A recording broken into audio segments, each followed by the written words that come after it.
धीर धैनम श्रवण पटे यतिवरा महावाक्य जनार्दन सच्चिदानंद त्वं शरणं ब्रजेश यादवेन्द्रम दयादाता पुंडरीक्षा क्षीरसागर शयनम कमलनयनम नमस्तुते नमामि श्रीहरि। धैर्य से जिसको धारण किया जाता है, कर्णपटुओं से जिनका पान किया जाता है, ऐसे सच्चिदानंद भगवान श्री यादवेंद्र सरकार को मैं नित्य ही चिंतन करता हूँ, नमन करता हूँ। जिनको नमन करने से मंगल आदि मंगल तो हो ही जाते हैं, साथ ही में बहुत बड़ा बल मिलता है मनुष्यों को। वाणी ब्रह्माणी करो वाणी पर नितवास, राम कथा वर्णन करूं पूर्ण कर्मास। ये कुमारिका क्षेत्र है जगत गुरु शिवजान, 12 ज्योतिर्लिंग में रहते शिव भगवान। 12 तो कमठ होते हैं, दिक्पाल होते हैं, 14 भवन होते हैं। और ये सृष्टि, ये मृत्युलोक और पूरा त्रिलोक, नवग्रह और आकाश गंगा हर युग में चलायमान रहती है। इसे चलचित्र कहते हैं। चारों युगों में आत्मा चित्र की तरह चलती रहती है, चित्र बदलते रहते हैं। विचित्रताएं इस सृष्टि का मूल कारण है और सब कुछ 12 में होता है। 12 अक्षर मंत्र भगवान विष्णु का होता है। ओम नमो भगवते वासुदेवाय, ये 12 अक्षर मंत्र है। 12 ज्योतिर्लिंग होते हैं। 12 ही महीने होते हैं, 12 ही राशियां होती हैं, 12 ही कमठ और दिक्पाल होते हैं और सब कुछ 12 में ही होता है।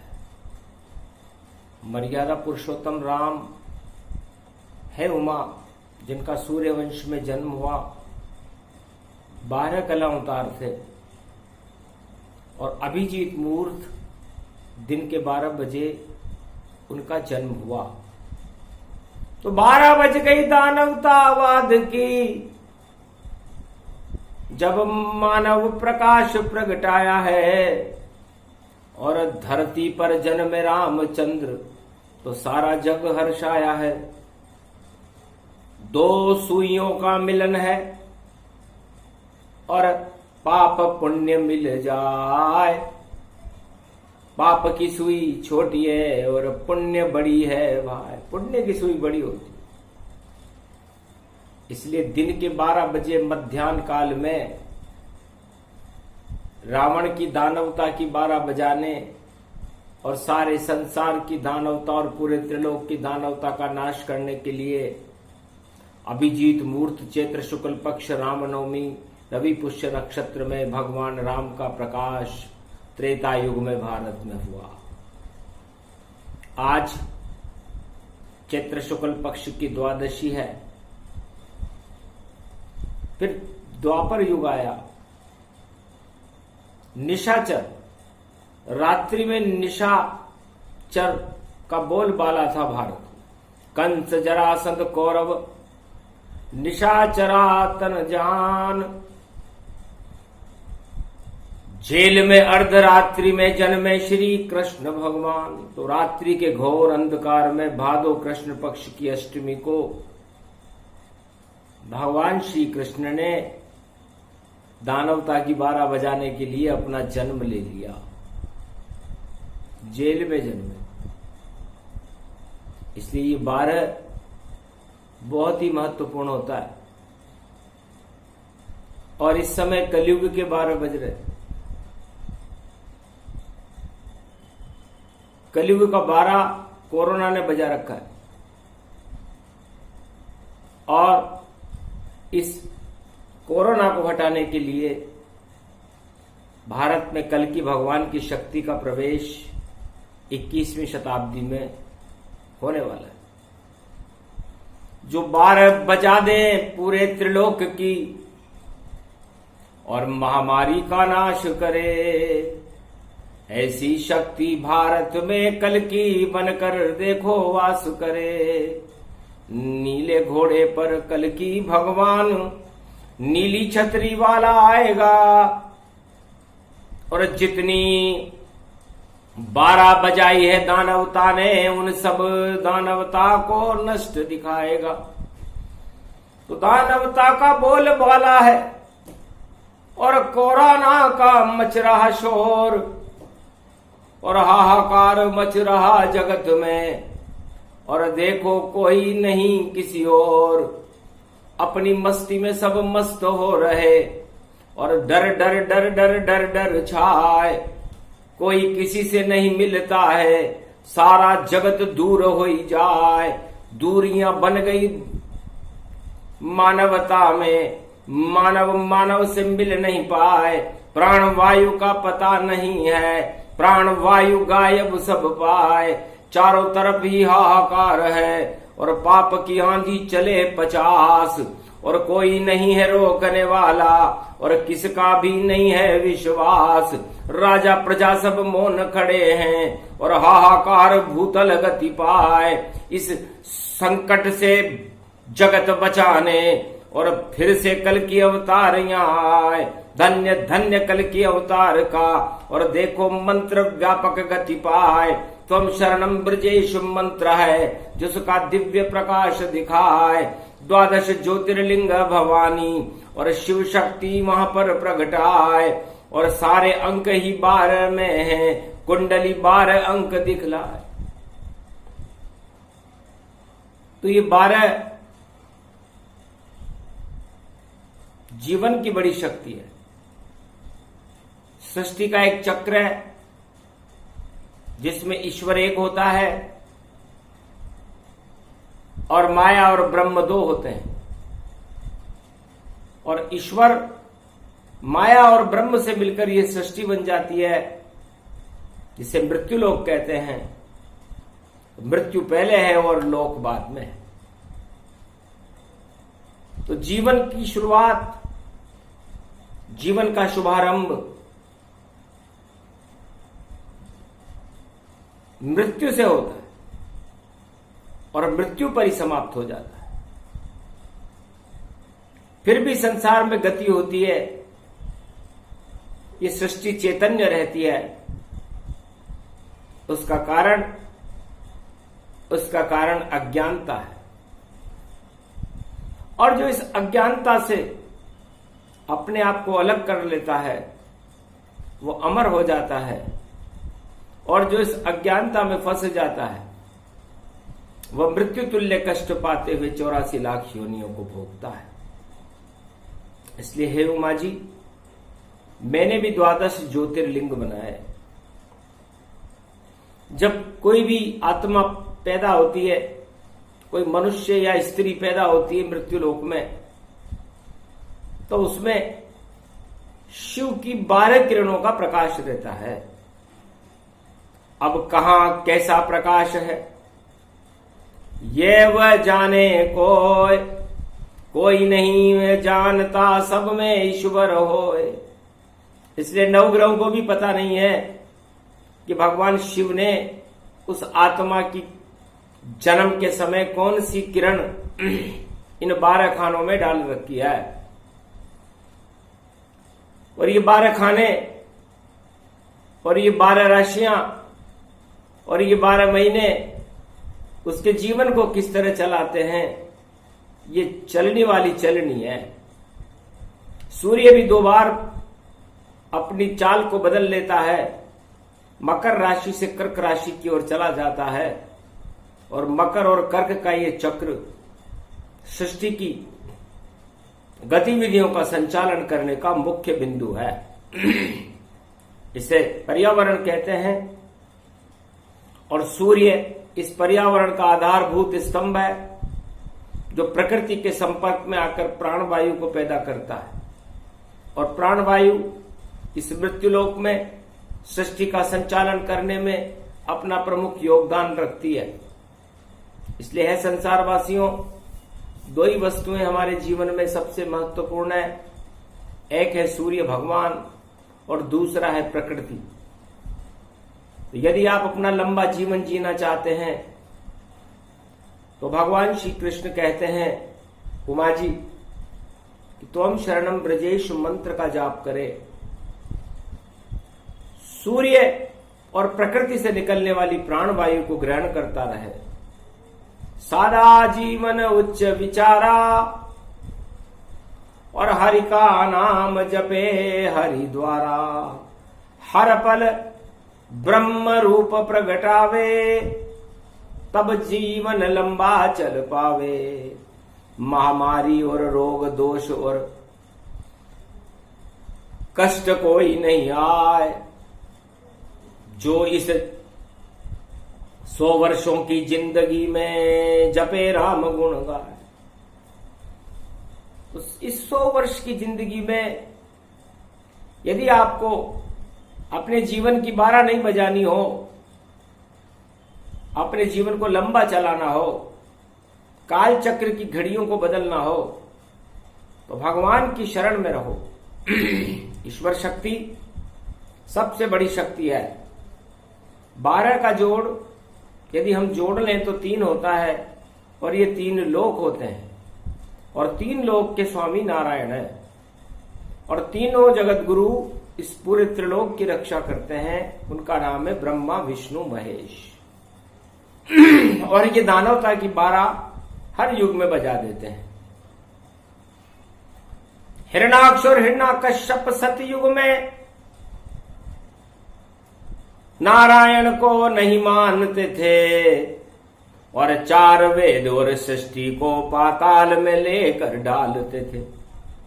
ईश्वर शक्ति माने नहीं, खुद माने भगवान, और डली कपूर बन उड़ गया और मृत्यु हो गई। जैसे कपूर की डली उड़ जाती है, उस तरह नरसिंह भगवान ने प्रहलाद के इशारे पर कपूर की डली बनाकर उड़ा दिया। पता नहीं चला हिरणाक्ष हिरण्याकश्यप और कहां कहां किस कोने में छुपते हैं, और मानवता की जयकार हुई, नारायण बैकुंठ में हंसते हैं। फिर त्रेता युग आया तो रावण हुआ विशाल, दानवता का फैल गया था सारी सृष्टि पे काल, सारी सृष्टि पर दानवतावाद का प्रकाश अंगड़ाइयां ले रहा था। दानवतावाद मानवता को कुचलने की तैयारी कर चुका था। झर झर झर झर लंक जलाई, पवन पुत्र प्रगटे लंकाई, लंका जल गई पल भर में, और लंक बनी शमशान, राम रावण घमशान में रावण मृत्यु समान। और उस दानवतावाद का तानाशाह बादशाह रावण मारा गया, जो अपने आप को ही सब कुछ समझता था, भगवान मान रहा था। विज्ञान की भट्टियां चला रखी थी, किसी को कुछ मानने के लिए तैयार नहीं था। संसार में अनाचार और पाप की आंधियों का बोलबाला था। भगवान राम ने, मर्यादा पुरुषोत्तम राम ने भारत में 12 कला अवतार का जन्म लेकर के अभिजीत मुहूर्त में रावण को ही समाप्त कर दिया। फिर त्रेता युग रामराज और भारत दिया प्रगटाए, उसके बाद द्वापर आया तो कृष्ण गए प्रगटाए। कौरव कंस जरासंध मारे दानव जाय, प्रेम राज भारत हुआ धर्मराज युधिष्ठिर पाए। धर्मराज युधिष्ठिर बन गए। भगवान प्रेम, श्री कृष्ण ने प्रेम लीला सिखाई सबको। तो हम शरणम ब्रजेश मंत्र पढ़ना सिखाया, जपना सिखाया, भगवान के प्रति आस्था सिखाई। उस आस्था का परिणाम यह हुआ कि मानवता का प्रकाश भारत में हुआ और दानवता का नामो निशान नष्ट हो गया।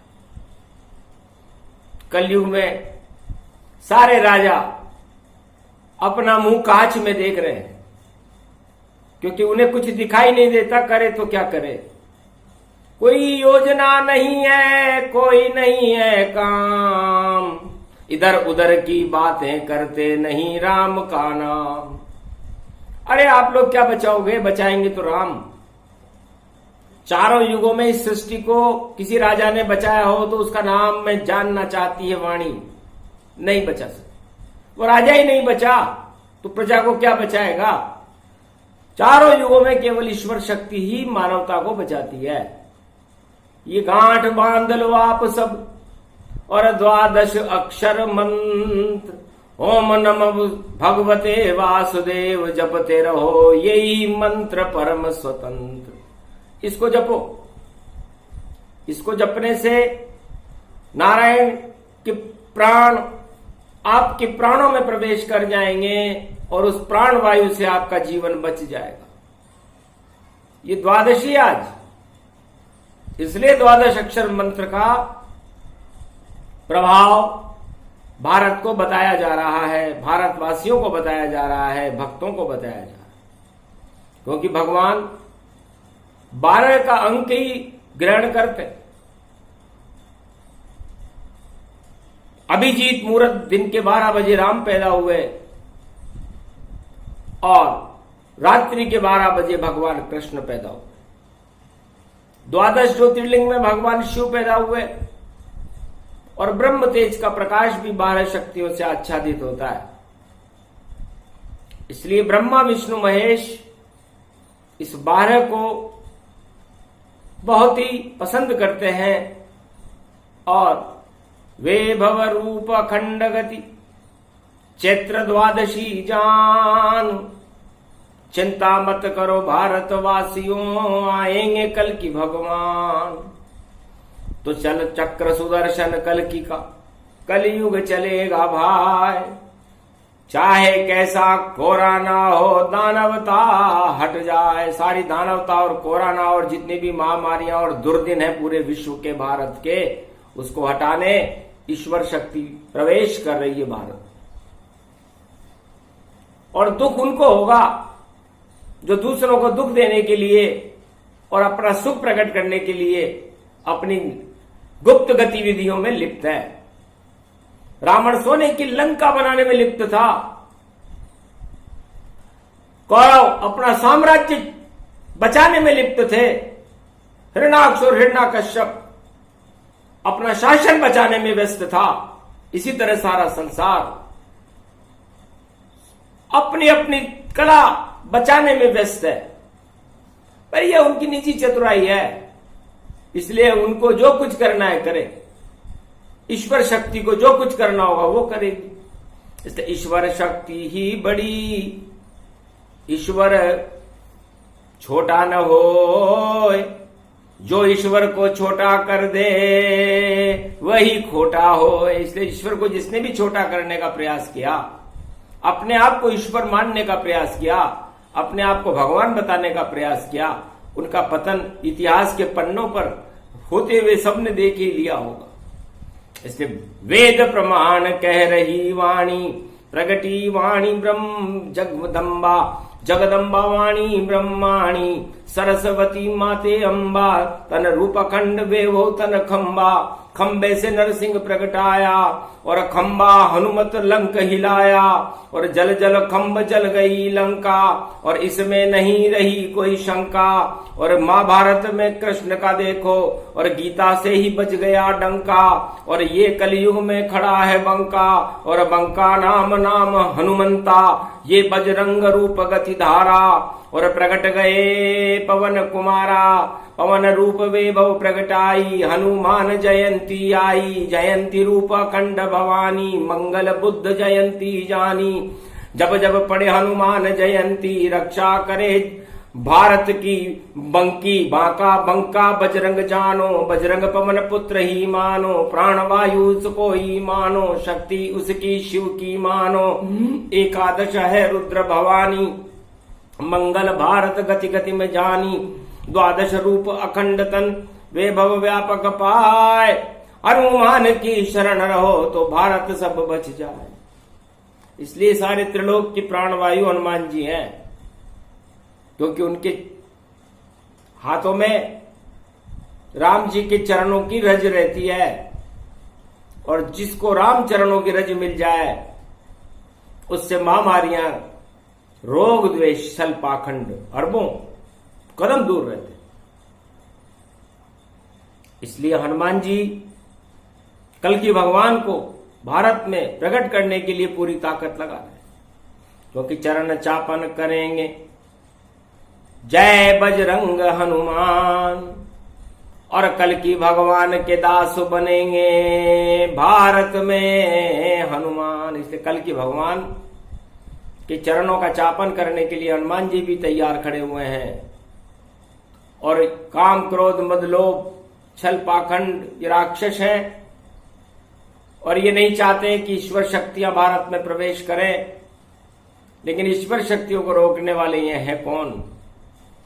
तो भगवान शंकर कहते हैं कि रुक जाएगी चलती चक्की और बात कह रहे शिव जी पक्की।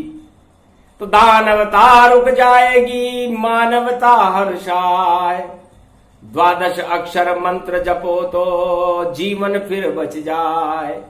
तो ये 21वीं सदी है, योग 3 ही जान। 21वीं सदी का योग 3 है और 3 को 4 से गुणा करने पर 12 बनता है। तो ये 12वां रुद्रकल्प